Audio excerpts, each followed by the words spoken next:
వీరబ్రహ్మ జై గోవిందమాంబ జై. నేను మీ కృష్ణమాచార్య శ్రీ బ్రహ్మపదం. గవ ప్రశ్నను మరియు గోచారవశాత్తు ఉన్న గ్రహగతులను క్రోడీకరించుకుని 2026వ సంవత్సరం జూలై మాసం మిథున రాశి వారి యొక్క రాశిఫలం. శివాయ బ్రహ్మణే నమ. వీరబ్రహ్మేంద్ర స్వామినే నమో నమ. జై వీరబ్రహ్మ జై గోవిందమాంబ జై. వచ్చినటువంటి ఫలితం 4. ఇది రాహు సంబంధమైనటువంటి ఫలితం. మిథున రాశి జాతకుల యొక్క జీవన గమనంలో కొన్ని విచిత్రవంతమైనటువంటి ఫలితాలు వచ్చేటువంటి మాసం ఇది. కొన్ని సందర్భాల్లో ప్రారంభం నుంచి కూడా ఆర్థికంగా చాలా ఉన్నతమైన స్థితి కలగటం, మీరు ఊహించినటువంటి దానికంటే కూడా లాభాలు అధిక మొత్తంలో రావటం, మీరు ఊహించినటువంటి సంపద కూడా మీకు సొంతం అవటం, ఊహించినటువంటి వ్యక్తుల నుండి ప్రేమ, అభిమానం, ఆప్యాయతలు కూడా రావటం. అంటే ఎవరిని మీరు శత్రువుగా భావిస్తారు, ఎవరిని మీరు ప్రత్యర్థులుగా భావిస్తున్నారు, ఎవరైతే మీకు సహాయ నిరాకరణ చేస్తూ ఉన్నారో ఆ వ్యక్తుల నుండి కూడా అనుకూలవంతమైన ఫలితాన్ని మీరు పొందుతారు. దీనివల్ల చాలా యోగదాయకమైనటువంటి అనుకూలవంతమైనటువంటి ఫలితాలని మీరు చూసే అవకాశం ఉంది. ఇలాంటి మంచి ఫలితాలు కలిగినప్పుడు, యోగదాయకమైనటువంటి ఆర్థిక స్థితి మనకున్నప్పుడు సహజంగానే కొంచెం అహం, గర్వం పెరిగే అవకాశం ఉంది. వీటి వల్ల ద్వితీయార్థంలో ఇబ్బందులు కలిగే అవకాశాలు ఉన్నాయి. వీటి పట్ల మనం తస్మాత్ జాగ్రత్తగా ఉండటం చెప్పదగినటువంటి సూచన. అంటే ప్రథమార్థంలో చాలా ఉన్నతమైనటువంటి స్థితిగతులు ఉన్నాయి, అనుకూలవంతమైనటువంటి ఫలితాలు ఉన్నాయి, ఆర్థికపరమైనటువంటి అంశాల్లో మీరు ఊహించినటువంటి లాభాన్ని కూడా మీరు పొందుతారు. కానీ ద్వితీయార్థం వచ్చేటువంటి సందర్భంలో మీ ప్రవర్తన వల్ల, మీ భావోద్వేగాల వల్ల, మీరు ఇతరులతో ప్రవర్తించేటువంటి తీరు వల్ల కొన్ని ఇబ్బందులు వచ్చేటువంటి అవకాశం ఉంది. వీటి పట్ల కొంత మీరు జాగ్రత్తగా ఉండాలి. గోచారవశాత్తు ఉన్నటువంటి అంగారకుడు కుజుడు అవ్వచ్చు, ప్రశ్నాశాస్త్రాన్ని అనుసరించి వచ్చినటువంటి రాహు అవ్వచ్చు, తీవ్రమైనటువంటి అలసటను కలిగించే అవకాశం ఉంది.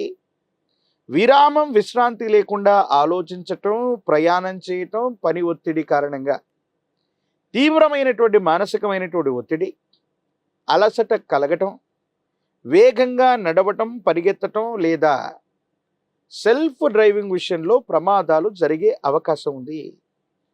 మిథున రాశి జాతకుల యొక్క జీవన గమనంలో ఈ అంగారకుడు కుజుడు, ఈ రాహు సంబంధమైనటువంటి చర్యల వల్ల గాయాలు తాకేటువంటి అవకాశం, తీవ్రమైనటువంటి మానసికమైనటువంటి ఒత్తిళ్లు అధికమవటం, ఇటువంటి గ్రహగతులు కనిపిస్తున్నాయి. కాబట్టి తస్మాత్ జాగ్రత్తగా ఉండటం చెప్పదగిన సూచన. రెండవ పక్షం అంటే జూలై 15, 16 తారీఖుల పైన రెండవ పక్షంలో ఆర్థికపరమైనటువంటి అంశాల్లో కూడా కొంచెం ఇబ్బందుల్ని మనం ఎదుర్కొనేటువంటి అవకాశం ఉంటుంది.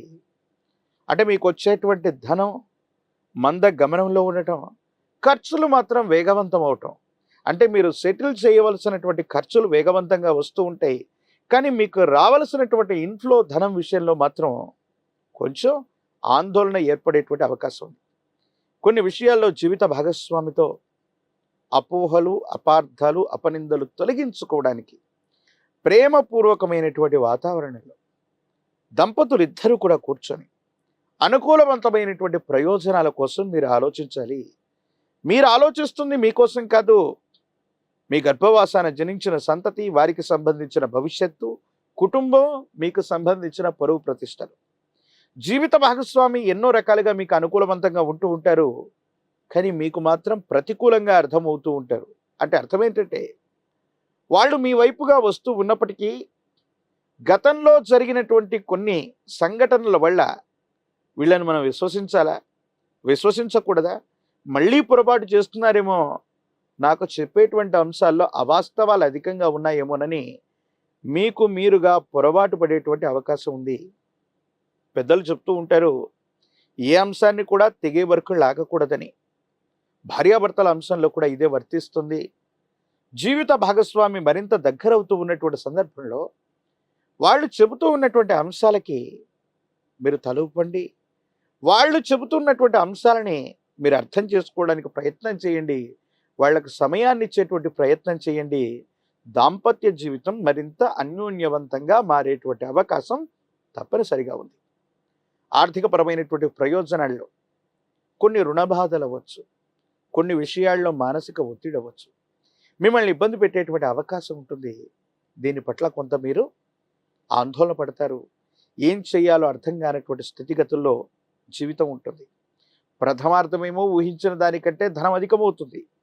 ద్వితీయార్థం మాత్రం మళ్ళీ రుణాలు చేయవలసిన పరిస్థితులు కానీ రుణ ఒత్తిళ్లు కూడా అధికమయ్యేటువంటి అవకాశం ఉంటుంది. ఎందువల్ల జరుగుతుందంటే కొన్ని సందర్భాల్లో ఒకే పని చేస్తూ ఉన్న సందర్భంలో 4-5 అంశాల్లో మీరు బిజీగా ఉండటం, ఏది సక్రమమైనటువంటి ఫలితాలు రాకపోవటం, ఈ విధమైనటువంటి స్థితిగతుల వల్ల కొన్ని ఇబ్బందులు ఏర్పడుతూ ఉంటాయి. సంతానపరమైనటువంటి అంశాల పట్ల కొంత జాగ్రత్త, పిల్లలకు సంబంధించినటువంటి ఆరోగ్యం కొంత మిమ్మల్ని కలవరపెట్టేటువంటి అవకాశం ఉంది. ఋతువులను బట్టి, వాతావరణ పరిస్థితులను బట్టి కుటుంబంలో ఉన్నటువంటి వ్యక్తుల యొక్క ఆరోగ్యపరమైనటువంటి స్థితిగతులు, ప్రత్యేకించి మీ వ్యక్తిగతమైనటువంటి ఆరోగ్యపరమైనటువంటి అంశాల పట్ల కూడా తస్మాత్ జాగ్రత్తగా ఉండటం చెప్పదగినటువంటి సూచన. ఈ రాశిలో ఉన్నటువంటి రాజకీయ నాయకులకి ప్రథమార్థం చాలా అనుకూలంగా ఉంది. మీరు ప్రయత్నం చేస్తే ఉన్నత స్థాయిలో ఉన్నటువంటి వ్యక్తులు లేదా పెద్దల నుండి అనుకూలవంతమైనటువంటి సహాయ సహకారాలు లభించేటువంటి అవకాశం ఉంది. విద్యార్థులు తప్పనిసరిగా ఏకాగ్రతతో కూడిన చిత్తంతో ప్రయత్నం చేస్తే మాత్రమే అనుకూలవంతమైనటువంటి ఫలితాలు పొందేటువంటి అవకాశం కనిపిస్తూ ఉంది. వివాహం కానటువంటి స్త్రీ పురుషులకి అవాంతరాలు మొదట ఎదురైనప్పటికీ కూడా సరైనటువంటి సంబంధ బాంధవ్యాలు కుదిరేటువంటి అవకాశం ఉంది. యోగదాయకమైనటువంటి స్థితిగతులు రావటానికి, మిశ్రమైనటువంటి ఫలితాల్లో కూడా అత్యంత అనుకూలవంతమైనటువంటి స్థితిగతులను పొందడానికి, మరిన్ని సానుకూలవంతమైనటువంటి స్థితిగతులు పొందడానికి గాను ఈ రాశి జాతకుల యొక్క జీవన గమనంలో మీకు సమీప ప్రాంగణంలో సుబ్రహ్మణ్యేశ్వర స్వరూపం ఉన్నట్టయితే మంగళవారం పూట శ్రీవల్లి దేవసేన సమేత సుబ్రహ్మణ్యేశ్వర స్వామి వారి యొక్క ఆలయ ప్రాంగణానికి వెళ్ళి స్వామివారిని విశేషంగా ఆరాధన చేయండి. ఎరుపు మందార పుష్పాలు, ఎర్ర గన్నేరు పుష్పాలతో సుబ్రహ్మణ్యేశ్వరుని అర్చించటం వల్ల సమస్తమైనటువంటి సంకటములు తొలగిపోతాయి, ప్రమాదాలు తప్పిపోతాయి, ఆర్థికపరమైనటువంటి ప్రయోజనాలు బాగుంటాయి, ఆరోగ్యం వృద్ధి చెందుతుంది. కుటుంబ జీవితం, వైవాహిక జీవితంలో కూడా చాలా యోగదాయకమైనటువంటి పరిస్థితులను మీరు తప్పకుండా పొందేటువంటి అవకాశం కనిపిస్తూ ఉంటుంది. ప్రత్యేకించి ఒక పంచముఖి రుద్రాక్షని, మహాకాలభైరవ వృక్షని మెళ్ళో ధరింపచేసుకోవటం వల్ల మిథున రాశి జాతకుల యొక్క జీవన గమనంలో మరిన్ని యోగదాయకమైనటువంటి మార్పుల్ని మనం చూస్తాం. నరఘోష, నరదిష్టి, నరపీడ సంబంధమైనటువంటి అంశాలు చాలా అద్భుతంగా ఉండేటువంటి అవకాశం కనిపిస్తుంది.